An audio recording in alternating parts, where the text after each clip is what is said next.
Olá, eu sou o Lorival Santana. Seja muito bem-vinda, muito bem-vindo ao CNN Mundo. A mensagem da atualidade é: fique em casa. Mas e para quem foi surpreendido pela pandemia longe de casa e não consegue voltar? Hoje nós vamos falar sobre o drama de milhares de brasileiros que estão nessa situação. Eu vou conversar agora com a Letícia Mendonça, que está em Rishikesh, na Índia. Eu noto que é o seguinte: a Índia, e como muitos lugares do mundo, estão com banda reduzida. Então vai ser uma conexão mais frágil, não muito boa, mas a gente considera que é muito importante a gente ouvir a história da Letícia de qualquer forma. Peço desculpas se houver alguma falha no áudio e na imagem. Letícia, você está em Rishikesh, na Índia, acredito que em um hostel aí. Conte para nós há quanto tempo você está tentando voltar para o Brasil e o que está acontecendo. Então, eu estou aqui em Rishikesh desde o dia 13.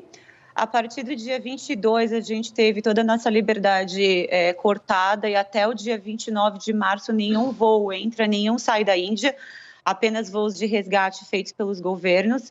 E a nossa liberdade aqui foi totalmente cortada. A gente tem horário reduzido para ir ao supermercado, mas mesmo assim existe um clima de animosidade na rua. Enfim, eu estou numa habitação compartilhada chamado hostel mesmo. Por sorte, estamos numa situação em tese tranquila comparado com outros brasileiros aí pelo mundo, mas está bastante complicado por aqui. Venho tentando contato com a embaixada frequentemente. A resposta é que eles vêm trabalhando em conjunto com o governo brasileiro, mas até o momento a gente não teve nenhuma resposta assertiva. Pelas nossas estimativas em grupos de Facebook e grupos de WhatsApp, são cerca de, ao menos, 140 brasileiros que estão aqui espalhados pela Índia, e onde eu estou, estimamos que ao menos 30. Você teve contato com outros estrangeiros, de outros países que já conseguiram voltar para casa ou que estão vivendo o mesmo problema que vocês? Sim, já tive contato com outros estrangeiros que conseguiram voltar, que a maioria dos nossos voos não existe um voo direto da Índia para o Brasil, e todos os voos eles têm paradas na Europa, que ou serão canceladas ou são extremamente perigosas para a gente, para colocar outras pessoas em risco também. Então, nossa luta aqui agora, o nosso grupo de brasileiros aqui na Índia, é um grito de socorro mesmo para o governo brasileiro, para a gente conseguir voltar para casa o mais rápido possível. Letícia, como está a sua questão material? Você tem dinheiro? Eu sei que você está viajando há muito tempo já. Conta pra gente há quanto tempo você está fora de casa e como está essa situação financeira, já que eu lembro que a Western Union, por exemplo, que é uma rede de transferência de dinheiro do mundo inteiro, está fechada. Não sei se existem outros canais que você está encontrando aí para receber dinheiro da sua família ou de alguém que possa te ajudar. Exato, eu não tenho outro canal de recebimento, esse era meu outro canal. Então, só os serviços essenciais eles estão abertos aqui, como na maior parte do mundo. Meu cartão de crédito ele não é suficiente para fazer saque, nesses ATMs que eles ficam disponíveis, e os recursos são cada vez mais escassos, não só meus, como da maioria das pessoas que estão aqui. Por mais que a Índia seja um país mais barato, considerando os outros países do mundo, como ficar preso, por exemplo, na Europa, ainda assim o nosso dia a dia é pagando hospedagem num dos únicos hostels que acabou se mantendo aberto aqui nessa cidade, porque a maioria deles foram fechados ou fecharam por vontade própria, e não existe uma certeza se ele vai estar aberto amanhã. Se existir alguma medida restritiva mais rígida de um dia para o outro, todos temos que sair. Então, cada dia aqui é vivendo um risco. Então, acordamos sem saber se o nosso destino no dia seguinte vai ser conseguir dormir aqui mais uma noite ou se algo pode acontecer de mais grave. Você falou em animosidade nas ruas. Você está podendo sair, comprar comida? Como é essa animosidade? É contra os estrangeiros? Contra, na verdade, de uma maneira geral, até tem alguns vídeos circulando de policiais batendo com bambu, de fato isso acontece. Nós não presenciamos isso aqui em Rishikesh, mas eu fui fazer compras 4 dias atrás, no horário disponível.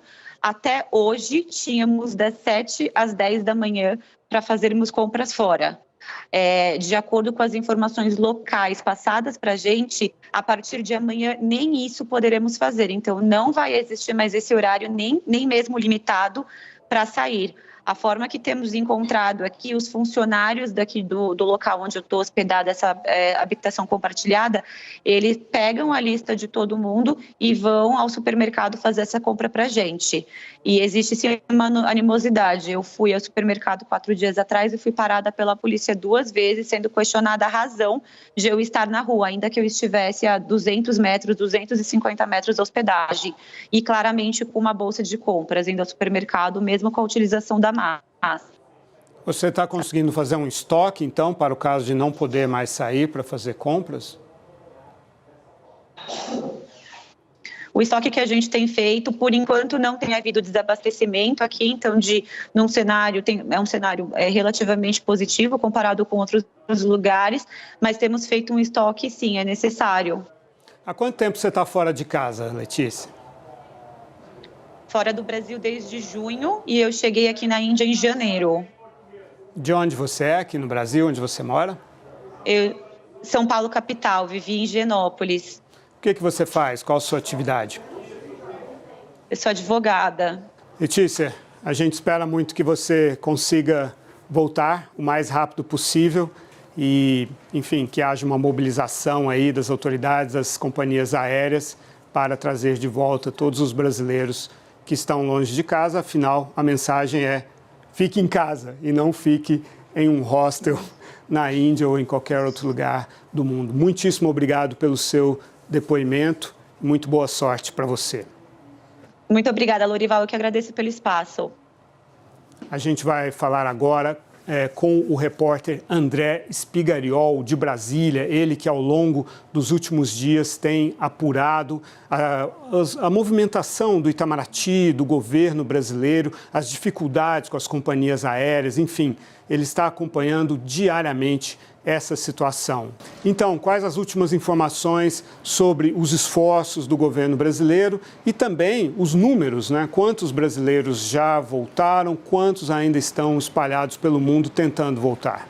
Lorival, olha só, esses números mudam o tempo todo, mas atualmente a gente conseguiu apurar que o número hoje é de 7 mil pessoas que já retornaram ao Brasil e 6.900 ainda aguardam uma posição do governo ou um voo de volta para casa. E eu ressalto que esses números mudam muito e o que me chamou a atenção com relação aos números de hoje é que pela primeira vez nesta semana a fila de repatriação diminuiu, porque na segunda-feira a gente havia noticiado que esse número estava em 6.500 pessoas esperando para voltar para casa. Aí, na quarta-feira, o número subiu para 6.900.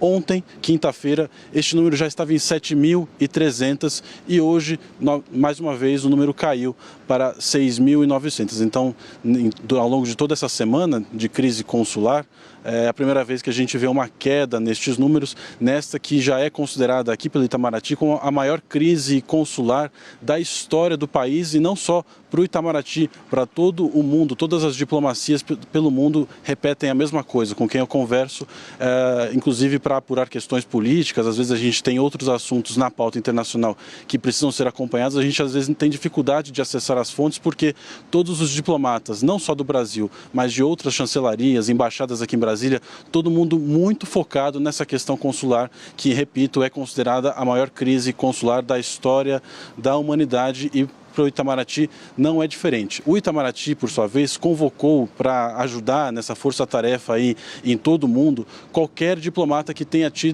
experiência consular, ou seja, todos aqueles que trabalharam em consulados a chancelaria pediu a sua ajuda para que atuem nessa questão e além de mobilizar, claro, todos os postos diplomáticos ao redor do mundo, não apenas em embaixadas, mas também todos os consulados brasileiros no exterior estão mobilizados em torno dessa questão. Qual é o desafio maior? É orçamentário? Quanto já foi gasto? Quanto ainda precisa de recursos?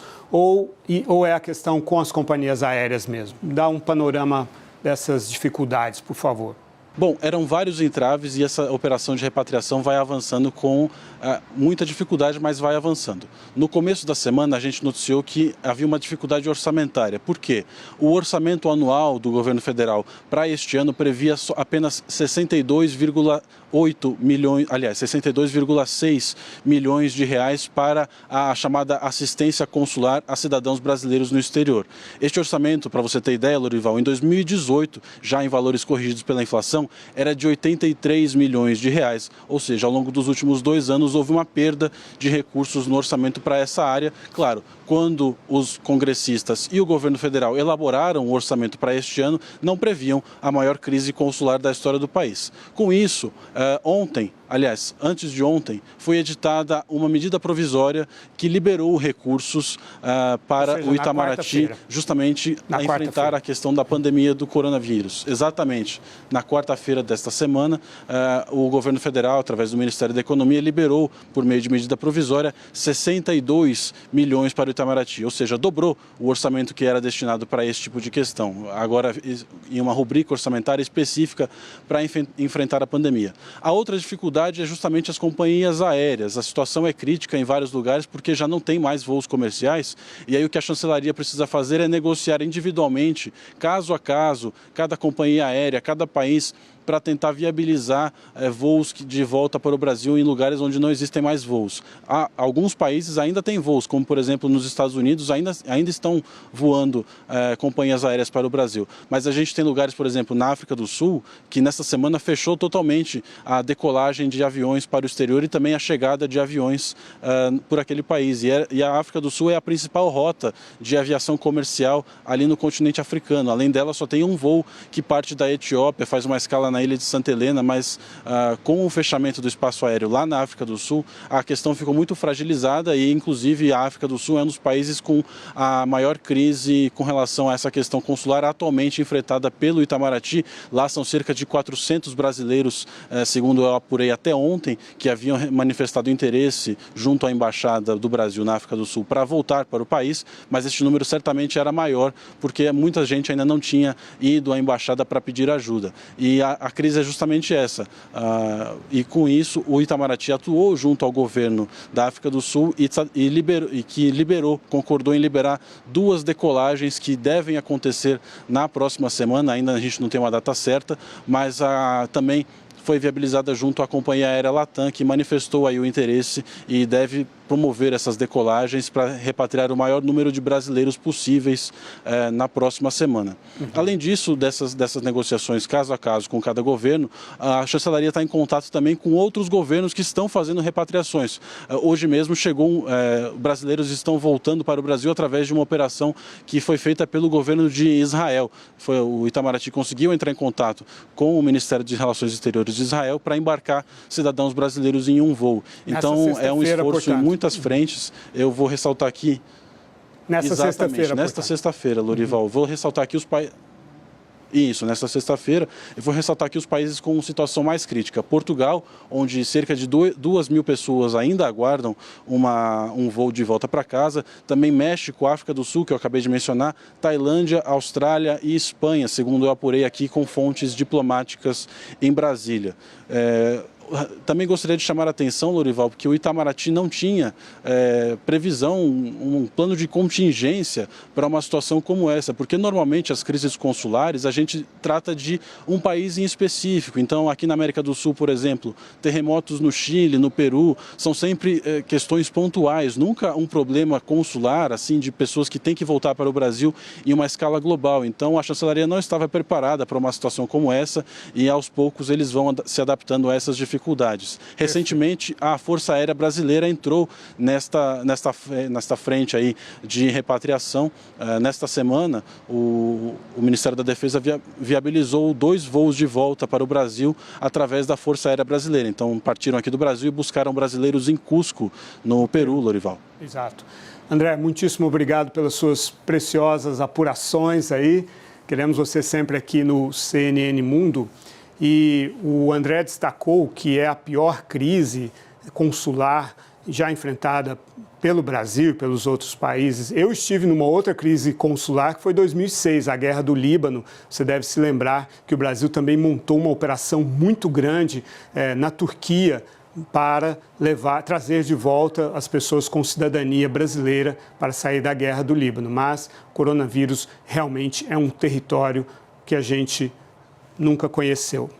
Também o André nos falava que a África do Sul é um país que está fechado com o seu espaço aéreo e, além disso, a África do Sul também é um país que está tendo um rápido crescimento do coronavírus. E é para lá que a gente vai agora. Nós vamos conversar com o biólogo brasileiro Ricardo Couto, que está em Joanesburgo, na África do Sul. Ricardo, tudo bem? Como você está? Tudo bem, Lourival? Boa noite. Na medida do possível, estamos bem. O Ricardo que fala, então, na noite de sexta-feira com a gente, já na África do Sul. Ricardo, conte a sua história e também traga para nós, por favor, informações sobre os outros brasileiros com quem você está em contato. Mas, em primeiro lugar, a sua história. Quando você chegou aí e há quanto tempo está tentando voltar para o Brasil? Bom, eu cheguei aqui no dia 9 desse mês ainda. Eu sou, até o fim desse mês, eu sou pós-doutorando da Universidade de Cape Town, aqui na cidade de Cabo, e vim para, depois de finalizar algumas questões aqui da universidade, ir na Zâmbia, num congresso que eu fui convidado e que, a princípio, ocorreria no dia 23, começaria no dia 23, né? Ele foi cancelado. E aí, por volta do dia 15, ocorreu esse cancelamento, eu já estava aqui na África do Sul. E aí, a partir desse momento, eu comecei a avaliar as possibilidades de retorno sem nem mesmo ir para a Zâmbia, né? Aí, eu entrei em contato com a companhia aérea para tentar trocar, né? O call center muito difícil, etc. Né? Muita gente tentando fazer essas alterações, né? E aí, finalmente, consegui alterar o meu voo para o dia 22, direto de Cape Town, fazendo escala aqui em Joanesburgo, para depois retornar ao Brasil. Como estão as medidas aí em Joanesburgo, na África do Sul, em relação à circulação das pessoas nas ruas? Teve um pronunciamento, se não me engano, foi no dia 23 do presidente, instituindo um lockdown que vai entrar, que entrou em exercício, na verdade, à meia-noite de ontem. Então, as pessoas estão... Isso.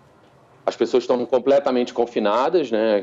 Não é para sair, os comércios estão todos fechados. Só questões essenciais como postos de gasolina, supermercados, farmácias, postos médicos continuam abertos. O transporte público basicamente está completamente parado. É só para o transporte de pessoas que vão trabalhar nesses pontos essenciais e dentro de um horário muito restrito do dia, se não me engano, de 5 horas da manhã às 9 e depois à tarde a mesma coisa. E no dia 25 houve, se eu não me engano, no dia 25, um pouco antes de começar o lockdown, também se instituiu que todos os voos domésticos e internacionais com passageiros estavam proibidos no país. Então, a gente está um pouco, né, vamos ver, retido aqui agora no momento. Como será se você precisar ficar mais tempo? Você tem reservas de dinheiro, de comida? E onde você está hospedado? No momento atual, eu estou hospedado num hotel que foi providenciado pela empresa aérea, né, pela Latam. Tem um grupo de 140 brasileiros aqui neste hotel, né, que a gente tem em contato constante aqui. Aí a gente, aparentemente, as informações elas alteram a cada dia, né, mas aparentemente a gente ficaria neste hotel até o dia 31, que a gente espera que seja a data do último voo que faria a repatriação desses brasileiros que estão aqui. Mas essa é a minha situação, né? Eu tenho conhecimento de muitos brasileiros aqui, eu tenho estado em contato com muitos brasileiros, a gente criou um grupo que se organizou e eu tenho tentado auxiliar muita gente por ter morado aqui em Cape Town e por falar inglês, que muitos brasileiros não falam. Eu sei que tem gente que foi retirada de hotel hoje ou ontem foi retirada de hotel e que a gente teve que correr atrás para tentar encontrar um lugar para essas pessoas ficarem e achar um hotel que aceitaria reservas. Então, isso aconteceu com muita gente. E a preocupação é que muita gente não tem recursos financeiros para ficar muito mais tempo aqui. Então, assim, se as pessoas tiverem que ficar os 21 dias do lockdown que foi instituído, grande parte dos brasileiros eu acho que não vai ter recursos financeiros para se manter em hotéis, né? Ainda mais que são pouquíssimas as opções que estão aceitando os estrangeiros. Uhum. E tem havido problemas também de transferência de dinheiro, né, Ricardo? As empresas que fazem remessas de dinheiro estão fechadas, é isso? Ou tem algum canal aí? Então, exatamente. A gente sabe que está tendo esse tipo de problema. Eu, particularmente, não estou enfrentando, porque como era pós-doc aqui, eu tenho conta no banco e etc, vivia aqui, mas a gente sabe que as instituições financeiras estão fechadas, eu sei que somente os caixas eletrônicos estão abertos, mas, por exemplo, o hotel aqui que eu estou pediu para todos ficarem confinados dentro do quarto, só saírem para fazer refeições e questões muito essenciais, então ninguém que está aqui dentro do meu hotel saiu para a rua ainda, e eu acredito que não sairá. A orientação do hotel, e eles têm sido bastante, não digo duros, mas estão enfatizando bastante essa questão e a gente não está saindo ninguém. Então, tem essa preocupação, né, das pessoas ficarem sem dinheiro, ficarem sem hotel e o principal, ficarem sem comida. Porque há hotéis que as pessoas estão hospedadas que não oferecem pensão completa, não tem as refeições todas. Não há entrega de comida, não há restaurantes e elas não têm onde cozinhar no hotel. Então, é uma situação que tem deixado a gente bastante angustiado, assim. Ricardo, lockdown no sentido de trancamento, realmente a África do Sul foi um dos países que realmente trancaram, né, toda a circulação. Ricardo, muito obrigado, boa sorte para você aí, espero que a movimentação das autoridades brasileiras, das companhias aéreas, possa atender vocês e trazer todos os que querem de volta para o Brasil. Uma boa sorte e muito obrigado. Obrigado a vocês e assim esperamos que tudo corra bem. Esse foi o CNN Mundo, muito obrigado pela sua companhia. A gente está de volta nos próximos dias, sempre em cnnbrasil.com.br e no canal 577 da CNN Brasil. Até lá.